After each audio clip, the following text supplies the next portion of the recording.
샘터가족 여러분 안녕하십니까. 샘터지기 김덕현 목사입니다. 오늘은 레위기 26장 27절부터 39절까지고요.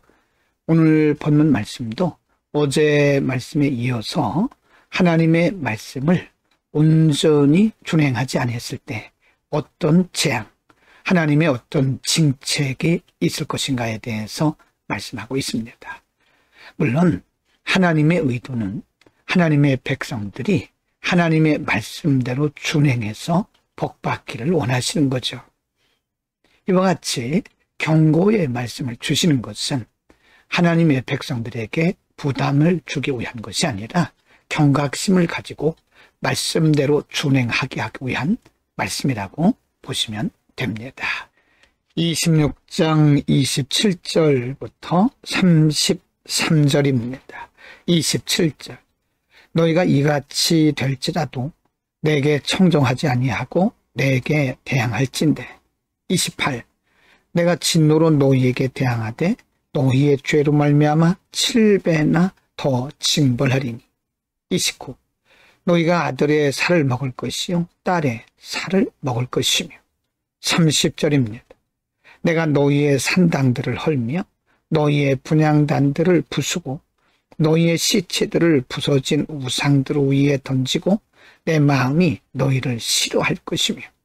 31절 내가 너희의 성읍을 황폐하게 하고 너희의 성소들을 황량하게 할 것이요 너희의 향기로운 냄새를 내가 흠양하지 아니하고. 32절 그 땅을 황무하게 하리니 거기 거주하는 너희의 원수들이 그것으로 말미암아 놀랄 것이며. 33절입니다. 내가 너희를 여러 민족 중에 흩을 것이요 내가 칼을 빼어 너희를 따르게 하리니 너희의 땅이 황무하며 너희의 성읍이 황폐하리라. 하나님의 말씀을 청종하지 아니할 때에 하나님께서 1차 경고, 2차 경고 계속해서 경고하심에도 불구하고 27절에 보면 이같이 될지라도 내게 청종하지 아니하면이라고 말씀합니다. 하나님이 여러 번 기회를 주시고 또 기회를 주셨음에도 불구하고 듣지 아니하는 것을 대항이라고 말씀하고, 이렇게 하나님을 대항하면 하나님이 7배나 더 강하게 그들을 대항할 것이라고 말씀하고요. 그들이 어느 곳에 있든지 패하게 되고 또 그들이 사는 성읍은 황폐하게 될 것이라고 말씀합니다. 33절에도 보면 너희의 땅이 황무하여 너희의 성읍이 황폐하리라. 인간의 모든 수고가 헛될 것이라고 하는 경고입니다. 26장 34절부터 36절입니다. 34절 너희가 원수의 땅에 살 동안에 너희의 본토가 황무할 것이므로 땅이 안식을 누릴 것이라. 그때 땅이 안식을 누리리니. 35절 너희가 그 땅에 거주하는 동안 너희가 안식할 때에 땅은 쉬지 못하였으나 그 땅이 황무할 동안에는 쉬게 되리라. 36절입니다. 너희의 남은 자에게는 그 원수들의 땅에서 내가 그들의 마음을 약하게 하리니 그들은 바람에 불린 잎사귀 소리에도 놀라 도망하기를 칼을 피하여 도망하듯 할 것이요 쫓는 자가 없어도 엎드러질 것이라. 하나님의 말씀을 무시하고 하나님의 계명을 멸시하게 되면 하나님께서 그들의 본토가 황무하게 될 것이라고 말씀하시고, 그리고 그들의 원수들로부터 완벽하게 패하게 될 것이라고 경고하고 있습니다. 하나님의 말씀에 순종했을 때는 하나님께서 온전한 방패막이가 되어주시지만 하나님의 말씀을 무시하고 멸시했을 때는 하나님이 원수들의 손에 그들을 파시겠다고 하는 경고의 말씀입니다. 26장 37절부터 39절입니다. 37절 그들은 쫓는 자가 없어도 칼 앞에 있음같이 서로 짓밟혀 넘어지리니 너희가 원수들을 맞설 힘이 없을 것이요. 38절 너희가 여러 민족 중에서 망하리니 너희의 원수들의 땅이 너희를 삼킬 것이다. 39절 너희 남은 자가 너희의 원수들의 땅에서 자기의 죄로 말미암아 쇠잔하며 그 조상의 죄로 말미암아 그 조상같이 쇠잔하리라.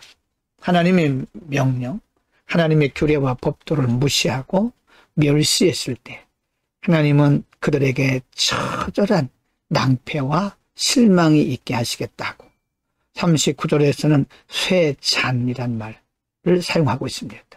너희의 조상같이 너희도 쇠잔하리다. 아무런 힘이 없는 그런 민족이 그런 백성이 되겠다고 하는 경고의 말씀입니다. 하나님은 하나님의 백성들이 하나님의 말씀과 규례와 법도를 순종하고 그대로 준행했을 때에 어떤 복을 주실 것인가에 대해서 약속하셨고요. 오늘 본문에서는 반대로 하나님의 규례와 법도, 즉 하나님의 말씀을 무시하고 하나님의 말씀을 멸시했을 때, 불순종했을 때에 어떤 하나님의 징행 그리고 하나님의 징계, 재앙이 있을 것인가에 대해서 말씀하고 있습니다. 하나님은 한없이 그들을 사랑하시지만 그러나 말씀을 떠나고 말씀을 무시할 때는 하나님께서 무섭게 그들에게 재앙을 내리시겠다고 말씀합니다. 여러분, 우리가 말씀대로 사는 길은 하나님을 기쁘시게 하는 길이고 더 나아가서 그것은 우리가 복받고 잘 되는 길입니다. 반대로 하나님의 말씀을 멸시하고 무시하고 또 불순종하는 것은 하나님 앞에 옳지 못한 행동과 동시에 우리가 재앙에 그리고 모든 위험에 처하는 계기가 된다는 사실을 반드시 알아야 됩니다. 하나님의 말씀에 순종하는 것은 위로는 하나님을 기쁘시게 하는 것이고 아래로는 우리 자신이 잘 되는 길입니다. 복받는 길이죠. 말씀에 순종해서 이 땅에 사는 동안에 풍요로운 풍성한 하나님의 복을 받아 누리시기를 바랍니다. 기도하겠습니다. 거룩하신 아버지, 우리에게 하나님의 말씀 주시고 특별히 그 말씀대로 살아가도록 명령하신 주님, 우리 하나님의 명령을 따라서 온전히 순종할 수 있는 하나님의 말씀대로 살 수 있는 믿음의 용기와 담력을 허락하시고 하나님의 말씀대로 사는 자들에게는 약속하신 대로 은혜와 복을 내려 주옵소서. 예수 그리스도의 이름으로 기도합니다. 아멘.